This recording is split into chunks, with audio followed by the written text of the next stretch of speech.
You spend $50 on something right now without even thinking about it. Maybe it's dinner and drinks on Friday night. Maybe it's a couple of streaming services you barely use. Maybe it's that gym membership you keep meaning to cancel. 50 bucks. It disappears from your account, you don't really notice, and life goes on. It feels like nothing. And that's exactly why it's everything. My name is Zach, and I help people understand how small, invisible money decisions compound into life-changing amounts over time. Because here's what almost nobody tells you. $50 a month is not $600 a year. Not really. When you factor in what that money could become, if you invested it instead of spent it, $50 a month is actually worth over $100,000 across a working lifetime. And once you see that math clearly, you'll never look at small recurring expenses the same way again. Let's start with the straightforward calculation, the one that makes this real. Say you're 25 years old. You take that $50 a month, and instead of spending it on whatever usually absorbs it, you invest it in a basic index fund. Just $50. You're not changing your whole life. You're not making some dramatic sacrifice. You're just redirecting one small expense that you probably wouldn't even remember spending anyway.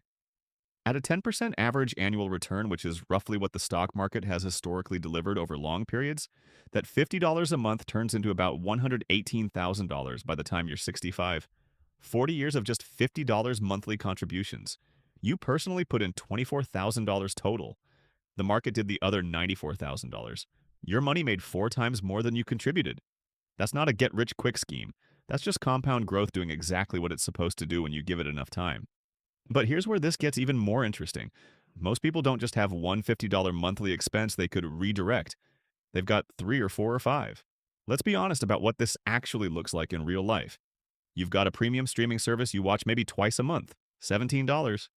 You've got a subscription box for razors or snacks or beauty products that shows up every month whether you need it or not, $25. You've got that app subscription you signed up for 6 months ago and completely forgot about, $12. You grab coffee 3 times a week at $5 each, that's another $60 a month. None of these feel significant individually, but add them up, and you're looking at $114 monthly that's just evaporating into lifestyle expenses you barely notice. Now imagine cutting just half of that.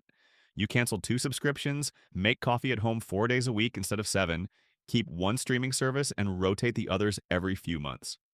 You've freed up $57 a month without dramatically changing your quality of life. Invest that instead. Same scenario, same time frame. You're looking at $135,000 at retirement from money you currently don't even notice spending. The psychological trick here is that small amounts don't feel important. Your brain doesn't register $50 as meaningful. It's not rent money. It's not a car payment. It's basically nothing. But your brain is lying to you. $50 invested monthly from age 25 to 65 is worth more than $10,000 invested as a lump sum at age 55. The small amount with time beats the large amount without time. Every single time. Here's another way to think about this. Let's say you're 30 years old and you're trying to decide whether to keep that $50 monthly expense or invest it. At 30, that $50 a month turns into about $76,000 by age 65. Still substantial, but notice what you lost by waiting 5 years from 25 to 30. That delay cost you over $40,000. Not because you invested less money, you're still putting in $50 a month, but because you gave up 5 years of compound growth, and those early years are disproportionately valuable. Every year you wait makes the math worse. Start at 35? That $50 becomes about $49,000. Start at 40? About $30,000. Start at 45? About $18,000. Same monthly contribution, wildly different outcomes, purely based on when you start. Time is the ingredient that turns small amounts into significant wealth. And you can't buy time later. You either use it now or you lose it permanently. Now let's talk about what this looks like practically, because I don't want this to just be abstract math. You're sitting here reading this, probably thinking, okay, that's interesting, but what do I actually do? Here's the step-by-step. First, track your spending for 1 month. Not to judge yourself, not to feel guilty, just to see where the money actually goes. You think you know, but you don't. Most people are shocked when they see the real numbers. All those $8 transactions, $15 purchases, $22 subscriptions, they add up to way more than you think. Second, identify the low-value recurring expenses, not the things you genuinely love and use. Keep those. I'm talking about the subscriptions you forgot about, the convenience purchases that aren't actually convenient, the stuff you're buying out of habit rather than intention. Most people can find $50 to $100 monthly in this category without breaking a sweat. Third, automate the redirect. This is critical. Don't just try to save that $50, you won't. Life will happen, something will come up, you'll spend it on something else. Instead, set up an automatic transfer from your checking account to an investment account on the same day you get paid. 50 bucks moves before you even see it, before you can spend it, before you can talk yourself out of it. Fourth, invest it in something simple and diversified, a target date retirement fund, an S&P 500 index fund, something boring and reliable that you don't have to think about. This is not stock picking money. This is set it and forget it money. The whole point is that it's effortless once you set it up. Here's what happens psychologically once you do this. The first month, you'll notice the $50 is gone. You'll feel it. But by month 3 or 4, your spending naturally adjusts around it. You don't miss it anymore because your lifestyle has adapted. And 6 months in, when you check that investment account and see $300 or $350 sitting there growing, something clicks. You realize this is actually working. That's the moment people usually increase the amount. And that's the other beautiful thing about starting small. $50 a month is low stakes. It doesn't feel risky. You're not gambling your future on some complicated investment strategy. You're just redirecting one small expense and seeing what happens.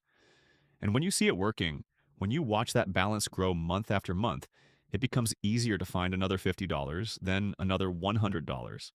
I've seen this play out dozens of times. Someone starts with $50 monthly because that's all they can find in their budget.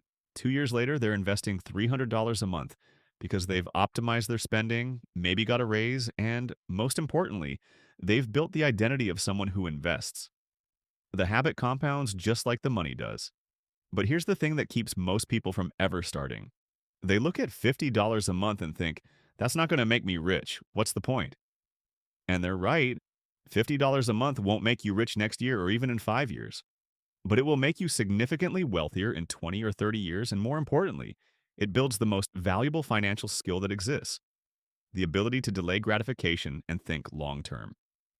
The person who can redirect $50 monthly at 25 is the same person who will redirect $500 monthly at 35 when they're earning more.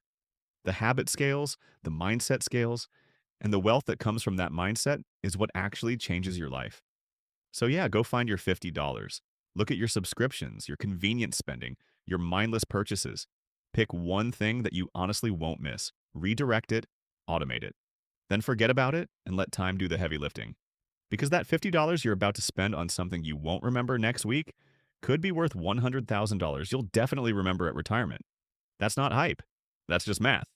And the math doesn't care whether you believe it or not. It just works for the people who actually use it.